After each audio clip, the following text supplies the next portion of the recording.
सोचिए, कोई इंसान 27 साल जेल में गुजार दे, सिर्फ एक सपने के लिए, अपने देश को आज़ाद देखने के लिए। एक ऐसा लीडर जिसने नफरत का जवाब दिया प्यार और माफ़ी से। और फिर देखिए, वही कैदी एक दिन उसी देश का राष्ट्रपति बनता है। आज हम बात करेंगे नेल्सन मंडेला की, उनकी इसी कमाल की यात्रा और एक नए साउथ अफ्रीका के जन्म की कहानी की।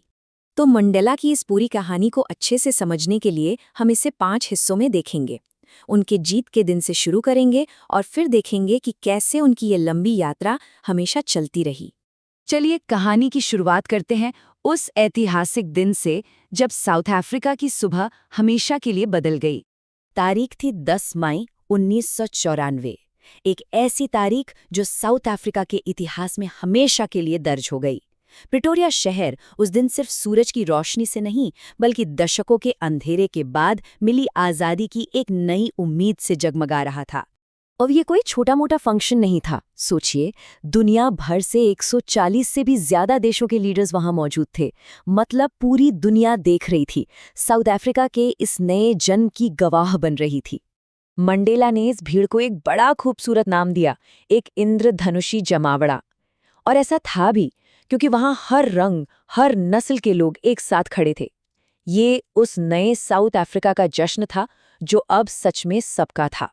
और सबसे कमाल की बात जानते हैं क्या थी? ये सेरेमनी उसी जगह हो रही थी जो दशकों तक गोरे लोगों के शासन का गढ़ मानी जाती थी। आज वही जमीन जहां से अन्याय के फरमान जारी होते थे, बराबरी और इंसाफ की एक नई कहानी लिख रही थी।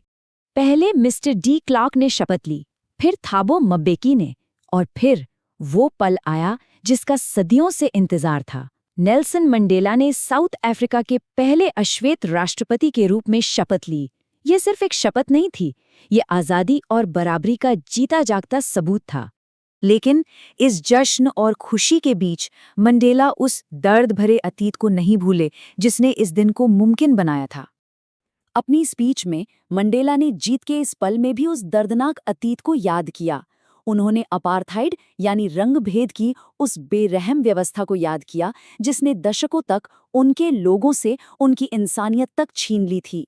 मंडेला ने ये बात बिल्कुल साफ कर दी कि ये जीत अकेले उनकी नहीं है, ये जीत तो उन अनगिनत फ्रीडम फाइटर्स की है जो उनसे पहले आए थे। उन्होंने ओलिवर टैम्बो और वॉल्टर सिसुलू जैसे बड़े बड़े नेताओं को याद किया। उन्होंने कहा कि उन्हीं की हिम्मत और कुर्बानी की नींव पर आज ये नया देश खड़ा हो पाया है।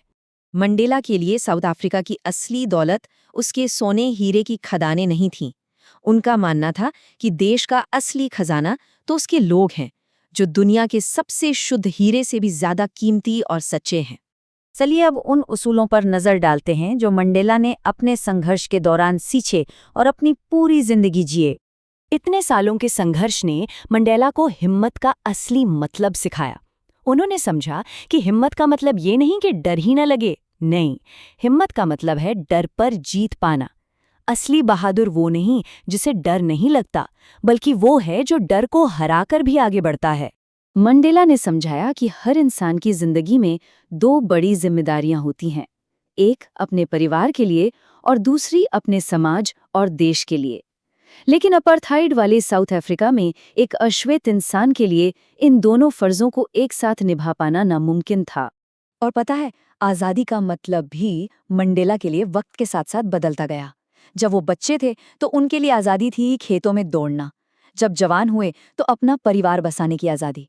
लेकिन फिर उन्हें एहसास हुआ, उन्हें समझ आया कि उनकी ये छोटी छोटी पर्सनल आज़ादियाँ तो किसी काम की ही नहीं है जब तक उनके बाकी सब लोग आज़ाद ना हों। उनकी जो अपनी भूख थी ना, वो अब पूरे समाज की भूख बन चुकी थी। अच्छा, अब वापस चलते हैं उद्घाटन वाले दिन और देखते हैं उन पावरफुल सिंबल्स को जो एकता का एक नया मैसेज दे रहे थे। सेरेमनी के कुछ देर बाद आसमान में एक कमाल का नज़ारा देखने को मिला। साउथ अफ्रीकी जेट्स ने उड़ान भरी, लेकिन इस शो का सबसे गहरा मतलब ये था कि वही मिलिट्री जनरल जो कभी मंडेला को गिरफ्तार करते थे, आज उसी वर्दी में उन्हें सल्यूट कर रहे थे। ये इस बात का सबूत था कि वक्त सच में बदल चुका था।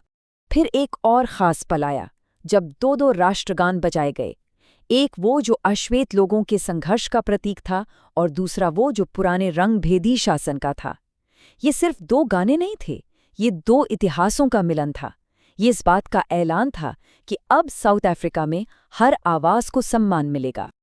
और फिर नेल्सन मंडेला ने अपनी जमीन और अपने लोगों से एक वादा किया, अब कभी नहीं और फिर कभी नहीं होगा कि ये खूबसूरत धरती दोबारा एक इंसान पर दूसरे के जुल्म को देखेगी। उन्होंने ऐलान किया कि आज़ादी का ये सूरज अब कभी नहीं डूबेगा।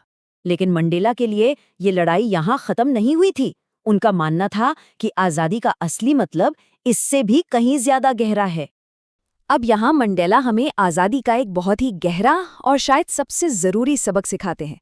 उनका मानना था कि आज़ादी सिर्फ उसे नहीं चाहिए जो जुल्म सह रहा है, बल्कि उसे भी चाहिए जो जुल्म कर रहा है। क्यों?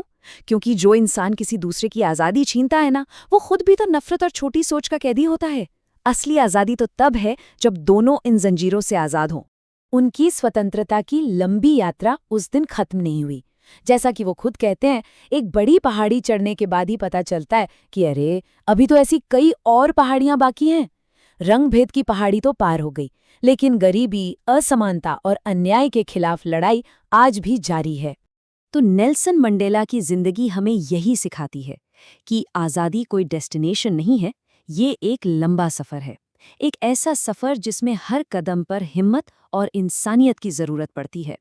और ये सिर्फ मंडेला की कहानी नहीं है, ये हम सबकी जिम्मेदारी भी है। तो सवाल बस यही रह जाता है, इस लंबी यात्रा में हम अपना अगला कदम कहाँ रखते हैं?